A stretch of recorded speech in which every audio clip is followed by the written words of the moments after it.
Eoin Morgan from me, Hrishi K, and everybody who's listening to this broadcast or watching, what an honor and pleasure it is to talk to you.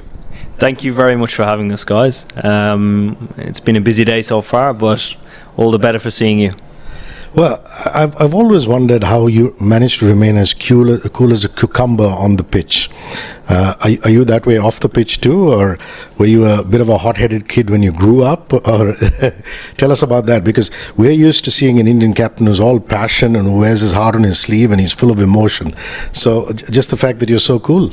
Yeah, I think in my life I've gone through different stages. I think as a kid I probably tended towards being a bit more hot-headed, and I think as I've matured in life and as with cricket, I think it transpires, because to be, I suppose, a good leader for myself, I have to be able to make good decisions, and under pressure I do that with a calm head, and I try and replicate that as often as I can to give, I suppose, me the best chance of making the best decisions for the team. But also I think in pressure situations it rubs off on people, how calm you are around the group, how you speak, your influence, and I think that has certainly helped me, particularly throughout the World Cup. But when you started playing for Middlesex when you were, 15 or 16 years old? I look back at when I was 15 and 16, I was, you can't help but being hot-headed and things like that.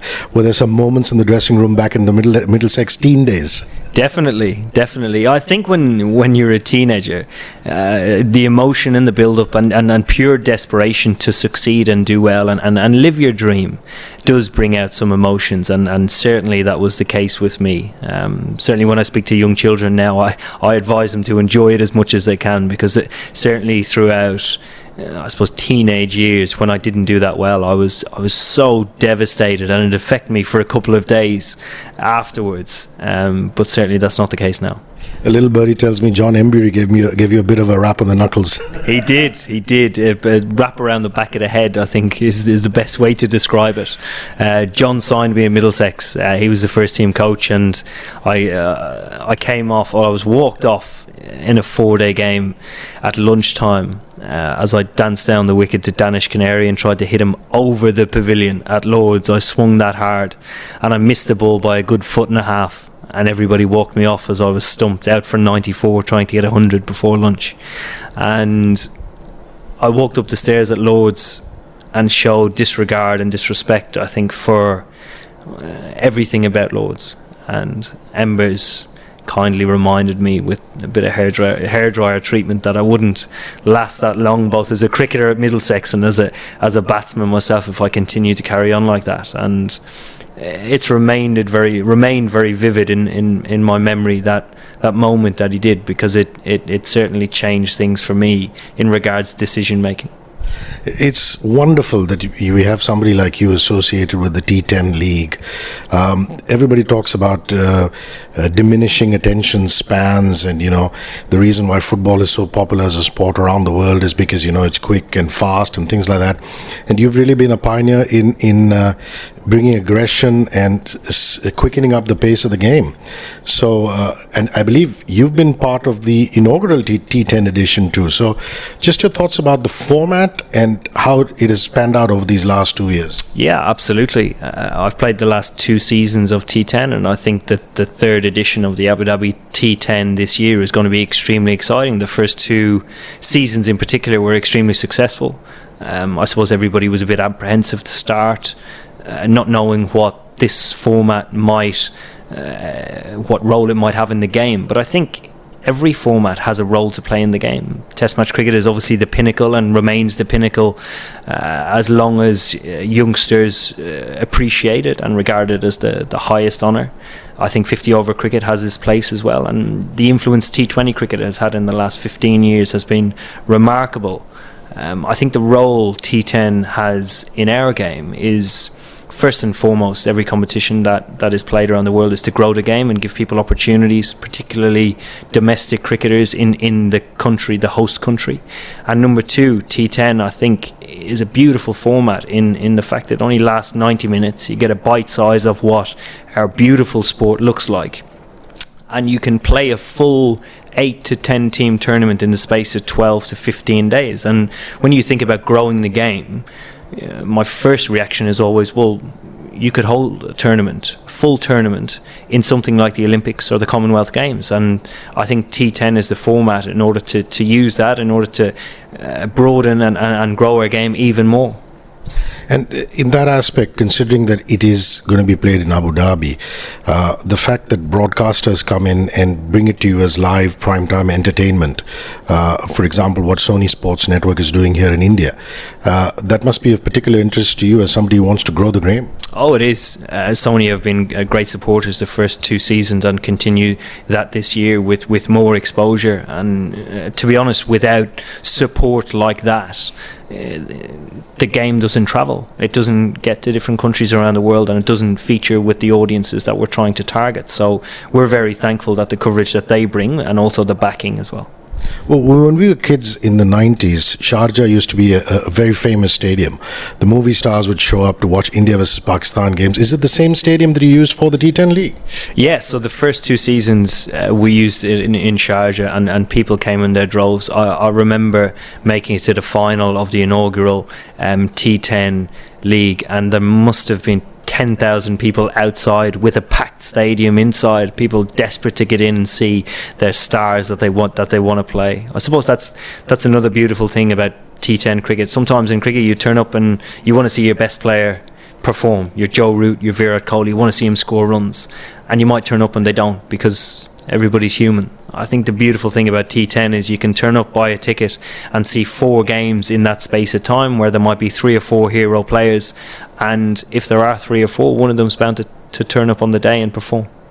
Well, I can't say enough about that World Cup victory, and what you've done to the boys and really transformed English cricket, at least the shorter format of the game, over the last 4 years. And the fact that Stokes went out there and was such a hero for you guys. And Ben Stokes is going through a bit of a rough phase, unfortunately, because of media coverage and things like that. Is he holding up fine? What kind of a bloke is he? Ben's an extremely strong character. He's really at the forefront of our leadership group within the team, both on and off the field. I think in a summer that I certainly have never seen cricket broadcast as far and wide, certainly in an English summer this year, he was at the forefront of it. Complete hero of the summer, not only throughout the World Cup, but my God, I've never seen a test match innings like that, we all witnessed at Headingley in the Ashes. To single-handedly chase down a score and carry a team like he did was remarkable. And what was going through your mind before that super over? I mean, were you just numb, or were you just taking a few deep breaths to be in the moment? I can't even imagine what you were going through. Yeah, I'm a very pragmatic guy, and I always, in moments like that, I always try and find a solution. So I look forward, take in as much as you can at the time, but look forward as to what, say, the next 5 or 10 overs might look like. And for a long part of that game, particularly after I got out, it was about having Buttler and Stokes at the crease and edging closer to that total of 241. And the closer we got, the more confident I was, particularly with those 2 guys at the crease. And I think towards the end, the game ebbed and flowed so much. There were stages of the game where New Zealand said, "Here, no, you win it," and then we said, "No, you win it," and it happened 3 or 4 times. There were a few big moments in the game. I think the catch on the boundary from Trent Bolt, where just probably took 1 step too many, and then the overthrows off Ben Stokes' bat. Two big moments in the game that I suppose could have gone either way, and then both resulted in a super over. Was there any doubt that Ben would go back? Did you just go up to him in the changing room and saying, "Are you going to go back and bat there, mate?" That was the intention. Ben obviously hobbled up the stairs. He had given absolutely everything, both mentally and physically, and I wanted to reassure him that if he was physically in a good place, he was going to continue to bat, because on a difficult wicket, Stokesy and Joss really did find it a bit easier than everybody else. So going with those 2 was a priority, and then having myself and Jason padded up, determining trying to find out who was going to bowl the over and what they would bowl, and then making a decision who would go next. Your heart must reach out to Kane Williamson. I mean, it's sport. And have you managed to go out for a drink with him and, just chat about it or exchange messages or got on a phone call a few times? Yeah, absolutely. I mean, Kane's a fantastic guy. I've so much time for the way the Black Caps play their cricket, but also throughout the whole World Cup, regardless of the situation of the game, they always were the side that came out, the most admirable, truly honest guys who are fantastic cricketers. It's the second World Cup final they've been to in 2 World Cups. They really are considered one of the favourites going into every tournament now, and it's great to see. And in the immediate aftermath of the game, I went to see Kane and we talked about the game for a little bit, but none of us could comprehend what had just happened. We couldn't understand how or why, and I think both of us will talk about it for many, many years to come, about the mischances that both sides had. And I think that I suppose those features throughout the game is what had, I suppose, the viewing audience on a knife's edge for the whole lot. Let's come back to the T10 league. Who are the kind of players that we can look forward to? Are you playing yourself? And if so, which franchise will you represent? Give us a little bit about the format too, please. Yeah, absolutely. Yes, I will be taking part. I'm extremely looking forward to it. Some of the players that we will see are guys that we've seen in the past and do extremely well. So guys like Wahab Riaz, Darren Sammy, Paul Sterling, Nicholas Pooran was exceptional last year. Brendan McCullum played in it last year. Shahid Afridi, big star names that come and have huge impacts in such a small format. And tell us a little bit about edition 1 and 2. I mean, who were the top scorers? How many sixes were hit? I'm going to bypass the first year because I think I was the top scorer. Wonderful. No, I'll bypass that one. The second edition was outstanding. I mean, like I mentioned before, one of the beautiful things is that when a new tournament starts, some local domestic players get opportunities to bid themselves against world stars. And when you've up and coming Afghanistan cricketers, up and coming UAE cricketers who perhaps might not have the opportunity on the international stage yet to go and compete and pitch themselves against great young players coming through, and also very experienced players as well, I think it's fantastic for the game. So it's just 10 overs a side, or do players retire after a couple of overs if they played, or can a batsman just run his bat through the innings? How does it work? No, it's a complete 10 over game. You made it sound like a child's game to start. No, like we used to play gully cricket. Is it entertaining in India? Yeah, no, I've played that. Well, not particularly that, but I've played formats very similar. So it's 4 overs in a batting power play. It can be brutal for bowlers. Some power plays went in the mid-90s last year. The highest score in the tournament, it was in the 180s, which was just the most extraordinary game. You had Andre Russell and Nicholas Pooran hammering it to all parts of Sharjah, and it was unbelievably entertaining. Not for the bowlers that day, I'm afraid, but just purely for the batter and just the excitement around the ground was brilliant. How many sixes did you hit against Afghanistan? 17, was it? Mamma mia. What did you have for breakfast that day? Breakfast, I'm not sure. Normally I'm not that hungry in the morning, so maybe a slice of toast and some eggs or something. It was an extraordinary day. I've never had a day like that before, and I probably won't again. And I was batting with Joe Root the whole time, and I just kept saying, I don't know what's going on. And the reason for me going so hard so early was because Joss Butler was coming in next, so I didn't want to take up too much time. So I just kept swinging. I was seeing the ball beautifully, and I managed to hit the middle of the bat, which was, it's great.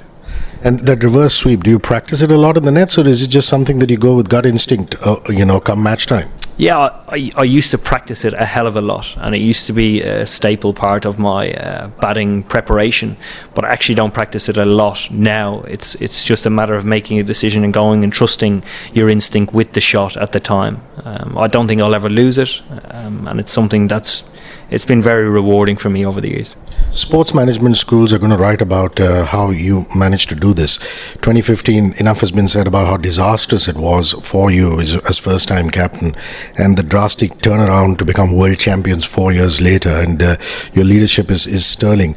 But it wasn't an easy decision to make. I mean, you're talking guys like Broad, Jimmy Anderson, all senior bowlers, and you turned around and said, I want fresh guys on the pitch. So you took a lot of flack for that, did you? Yeah, probably a number of decisions, but I think if you're looking for drastic change in life or in sport or in anything, you need to be able to make drastic decisions and stick with them and trust them and give them time, and that's what we did. Andrew Strauss, who became the managing director of cricket after the World Cup in 2015, allowed myself and Trevor Bayliss and the selectors to sit down with a blank sheet of paper and almost formulate what our World Cup campaign would look like in 4 years' time, and that involved changing the style and the game that we play, because the style that we played was very dated, and trying to implement that with the best possible players that we could. So that involved selecting players that play in an aggressive manner regardless if they're pegged back or not. You don't want them going into their shell, going into default mode and defensive mode. So that was an extremely important part of it, and for myself and Trevor Bayliss to be able to reassure players that when they played in this fashion and failed, that was fine. We just needed to learn and continue. The only problem or issue was that if we ever compromised the method. So here's Strauss, yourself and Trevor Bayliss, the three people who really lifted in England cricket because of your belief in each other's abilities. Unfortunately, Trevor's not going to continue, is he? Does he want to go back to Australia? How does it work? When Trevor took the job on in 2015, I mean, he's a magnificent guy and an unbelievable coach. He comes with a huge reputation, both with his success in Sri Lanka, New South Wales, and of course at the IPL in Calcutta Knight Riders. His record there is phenomenal. So he's a very honest guy, and he came in at the time and said 4 years was going to be the time that he had to implement his strategies and oversee things and hopefully change things, and he stuck to his guns, and I have a huge amount of time for that, because he knows what he's done has been extremely special, and he feels that it's time to move on. I believe you have family also who played cricket for Ireland. Your sisters played for Ireland, and your dad was quite a cricketer too back in the day. Yeah, they do. Everybody in the family played. My three brothers and two sisters. My two sisters have played cricket for Ireland, and my dad was a cricket fanatic. He truly brainwashed us into playing cricket from a very young age, and we loved it. It was the sport that we all played, I suppose, as a family.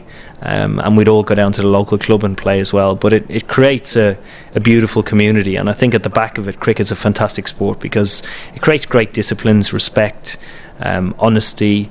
It's just a fantastic game. Another bloke who's remarkable is Jofra Archer. You have such a wonderful, diverse English cricket team, guys from all kinds of culture, and you've really backed Jofra to the hilt, and you must be enjoying the results of that. Yeah, I think everybody is. Watching Jofra bowl is beautiful. I mean, watching any fast bowler bowl is beautiful, but I think the most exciting thing about Jofra at the moment is that every obstacle that he's come up against, he's overcome, and not just overcome, he's actually gone straight through it and over it, and that's extremely exciting. It shows not only his talent is there and his performance at the highest level is there, but also his capacity to learn and continue to improve is there in spades, and that's one of the most important attributes I think any professional sportsman should have. So I think we're going to see a lot more from Jofra Archer in the future. And Baz and yourself are great friends, yeah? Brendan McCullum. Get to catch up, get to go to New Zealand often. Does he come and visit you in Ireland? Yeah, I try and go once a year. I live in London. I have done for 16 years, and Baz pops in on his way through, so we try and visit each other at least once a year. He's over at the CPL at the moment with the TKR. He's their new coach, and obviously the new KKR coach, which is fantastic. So we're going to see a lot more of him here in India. But he's a fantastic guy. He's one of my best friends.